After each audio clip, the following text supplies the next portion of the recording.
हिसका आता कसा असतो ती गाठ आपल्या संग आहे. बावनकुळे गेलेले तर मी बी गेलेलो होऊन दे. आता गेलेले ते टक्कर झाली. तो संघ बघतोच आता आणि शिरसाटला पण बघतो, त्यालाही सुट्टी नाही. त्यांनी प्रमाणपत्र रद्द केले. यांची वडावडी राजकारणाची, तू माझ्याकडे तू माझ्याकडे जाय. यांच्याच बळी आमच्या लेकराची. आमच्या लेकराने काय केलं तुमचं? तुम्हाला मी बोललेलं मायबाप वाईट वाटत असेल, पण मी प्रामाणिकपणानं प्रत्येक कार्यक्रमाची गोष्ट सांगतो. मी जे वाईट बोलतो, शिव्या देतो, तो मला एखाद्या वाईट वाटत असेल, मलाही वाटतं देऊ नये, पण यांना भाषाच दुसरी कळत नाही, त्याला मी करू काय? बरं, सरकोलीच्या या मायबापाच्या शब्दावरती उद्यापासून बोलायचं मी बंद करतो. पण माझ्या एका शब्दाचा आधी उत्तर द्या. तुम्ही नग कस काय म्हणता, मीच ग बसत नाही. जर समाजातल्या माझ्या काही माय मावल्यांना लोकांना वाटत असलं की मी बोलू नाही, तर मी बंद करतो. पण माझ्या प्रश्नाचा अगोदर तुम्ही सगळेजण उत्तर द्या. तुमचे आई बाप घरात बसलेत आणि तुमचा मुलगा दारात बसलेला आहे. तुमच्या दारात येऊन तुमच्या आई वडिलाला कोणीतरी शिव्या देतोय किंवा अपमान करतोय. दारात बसलेला पोरग गप बसन का? जर ते शिव्या देताना पोरग गप बसत असलं तर ते आपल्या पोटचंच नाही. मी माझ्या समाजाला मायबाप मानलाय. माझ्या समाजाचा कोणी अपमान करत असलं, पोरांचा वाटोळ करत असलं, तर मी गप बसणार नाही, घोडेच लावणार. आम्ही काय कोणाच्या बापाचं खात नाहीत. आमचे कष्ट आम्हाला करावं लागतात. आमच्या समाजाच्या मायबापाने स्वतःच्या पायाला चप्पल घेतली नाही, डोक्याला तेल लावलं नाही, पोटाला चिमटा घेऊन 1-1 रुपया मागे टाकलाय आणि लेकरं शिकवलेत. प्रत्येक आई बापानं माझ्या मराठ्याचं स्वप्न बघितलंय. लोकांच्या बांधावरती किती दिवस कामाला जायचं, किती दिवस कंपनीत कर्मचारी म्हणून काम करायचंय, किती दिवस उसत ओढायचे, हमाल्या करायच्या. म्हणून पोराला आणि पोरीला शिकवलंय. स्वप्न बघताय माझा मराठ्यांचा बाप, माझाही पोरगा किंवा पोरगी अधिकारी होईल, त्या दिवशी आमचा सुखाचा संसार होईल. म्हणून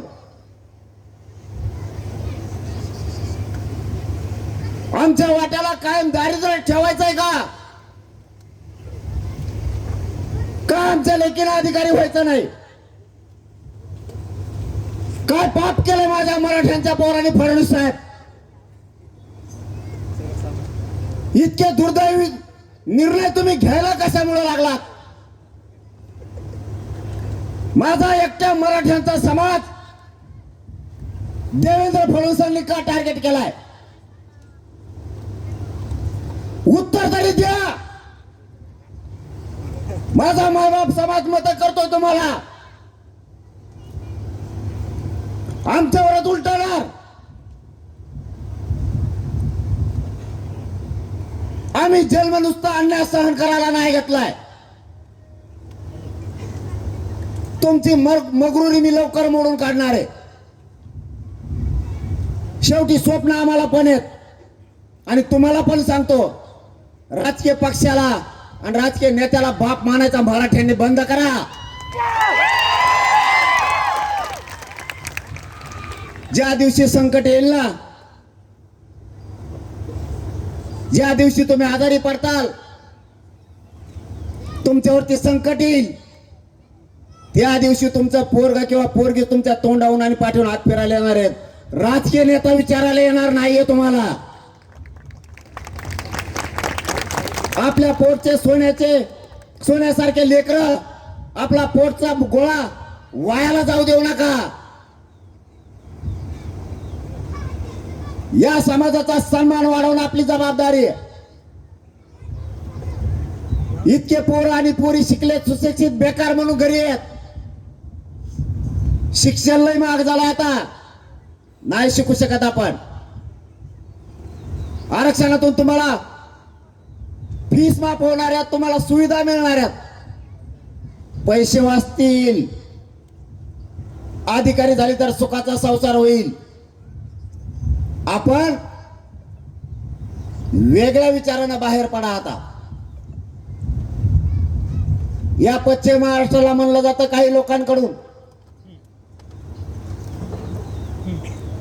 या लोकांचा भाग सदन आहे, यांच्याकडे बागायते आहेत, हे बाहेर येत नाहीत, हे एकजूट होत नाहीत, त्यांना खूप आहे. एकदा सरकुलीत येऊन बघ बरं मराठे किती जमले. काय कोण कोणाला नाव ठेवून भरोसाच नाही, टिंगला करण्यातच अर्धा आयुष्य गेलं, भरोसाच नाही लोकांचा. पश्चिम महाराष्ट्रातला मराठा हुशार झालाय, पहिला पण हुशारच होता, हे त्यांच्या लक्षात नाहीये. कारण मराठ्यांच्या लक्षात आलंय एखाद्या वेळेस बागायती कमी झाली किंवा शेती जर कमी झाली तर पुढच्या 50 वर्षाचा जर विचार केला, आज कोणाकडे जर 2 एकर वावर असेल तर ते 10 गुंठ्यावर येणार आहे, कोणाकडे 10 एकर असेल ते अर्ध्या एकरावरती येणार आहे. हे हाल होणार आहेत म्हणून लवकरच सावध मराठ्यांनी आत्ताच व्हायचं. तुमच्याच पिकातला उत्पन्न झालेला पैसा वाचणार आहे, पगार वाढला, पोरं नोकराला लागले, तुम्हीच पैशावाले होणार आहे. म्हणून आत्तापासूनच आपल्या लेकरा बाळासाठी सगळ्या वस्तू, आपल्याला सगळ्या गोष्टी मिळवून ठेवायच्या. ही संघर्षच त्यासाठी सुरू आहे. मी माझ्या स्वार्थासाठी वैरी नाही झालो, या समाजाच्या लेकरा बाळासाठी सरकारचा वैरी झालोय. आणि माझ्यावर तर नुसते षडयंत्रच आहेत. कवा उठलं की षडयंत्र. फडणवीस साहेबांचं आणि शिंदे साहेबांचं हे आता डबल शेवटचं षडयंत्र होतं. शिंदे साहेब यांच्यात कस काय मिसळली याचाच मेळ लागला नाही. त्यांचा तांगा चांगला एका बाजूने पळत होता, यांच्या तांग्यात मध्ये घातला आणि स्वतःच चाक होरगडून घेणार आहेत ते आता. कारण मराठ्याचा या गर्दीत एकदा जर ते वर काढले की वर काढलेच, पुन्हा उठाव नाही होत. ज्यांना काड्या करायची सवय ते करणारच, पण बावनकुळ्याला मानावं लागत. हो ना यार, त्याला मानावं लागत. त्यांनी देवेंद्र फडणवीस पुरा अडचणीत आणलाय. काय ठरलं का काय त्याचं यावल्यावल्याचं त्याचं. आपण खोटे आरोप करतो का? मी म्हणलो का या आरक्षणात काडी घालायचं काम छगन भुजबळनी केलं, धन्याने केलं.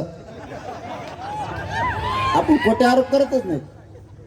आपल्याला खरं बोलायची सवय.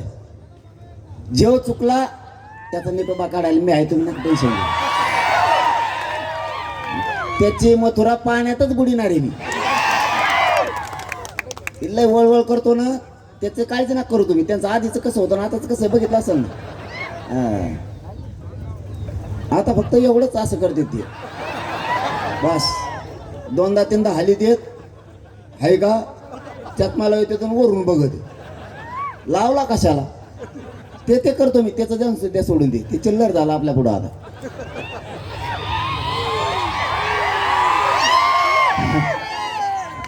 मी खोट्या आरोपा नाही करत कधी.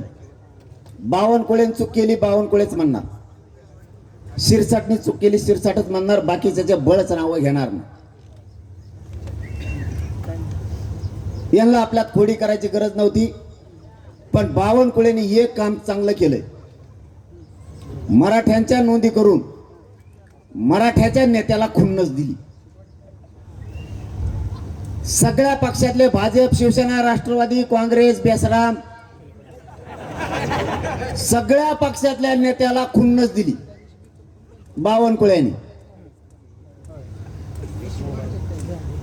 तुमच्या छातीवर नाचून मराठ्याच्या नेत्याच्या मी तुमच्या मराठ्यांचे प्रमाणपत्र रद्द करू शकतो, ही खुन्नस मराठ्यांच्या नेत्याला त्यांनी दिली. मराठ्याच्या नेत्याने सुद्धा मराठ्याचं रक्त असल्यासारखं अजिबात वागू नये. एखादा गारीगार ऐकणाऱ्याचं रक्त असल्यासारखं वागावं. बावनकुळ्याने दाखवून दिलं मी मराठ्यांचं वाटोळं करू शकतो, बरबादी करू शकतो आणि करून पण दाखवलं. छाती ठोकून सांगतोय मराठ्यांच्या नेत्याला, तुमच्या डोळ्या देखता मी मराठ्यांच्या पोरांच्या अन्नात माती काढली, विष काढलाय म्हणून. पण आमचे सगळ्या मराठ्यांचा आग्रह आहे, मराठ्याच्या एकाही नेत्यानं याच्यावर बोलू नये, मजा बघावी. अजिबात बोलू नका. जितकं मराठ्यांच्या लेकीबाळीचं लेकरा बाळाचं वाटोळ होईल ते उघड्या डोळ्याने बघा. मराठ्यांच्या तुम्ही पोटी जन्म घेतलाय, इतकं गार रक्त कसं रे तुमचं? तुमच्या डोळ्यात आता एक बावनकुळ्या मराठ्यांच्या लेकराचं आयुष्याचं वाटोळं करून जीवन उद्ध्वस्त केलंय. झोपतान म्हणा, पाणी पिणे हा ना 2-4 बादल्या, महापारडा फेसन तुम्ही हा ना डुकल्या.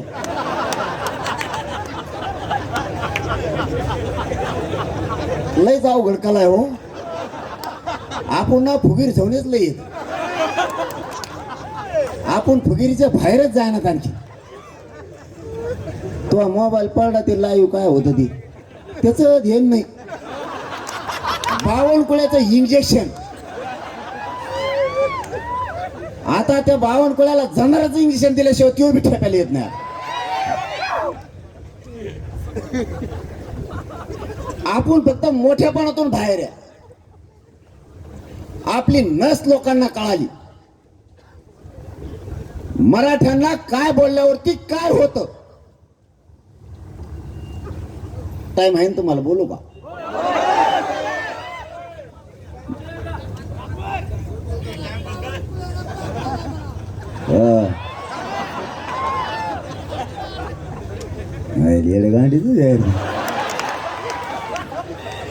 बोल मला, मला रातभर ठोईतच.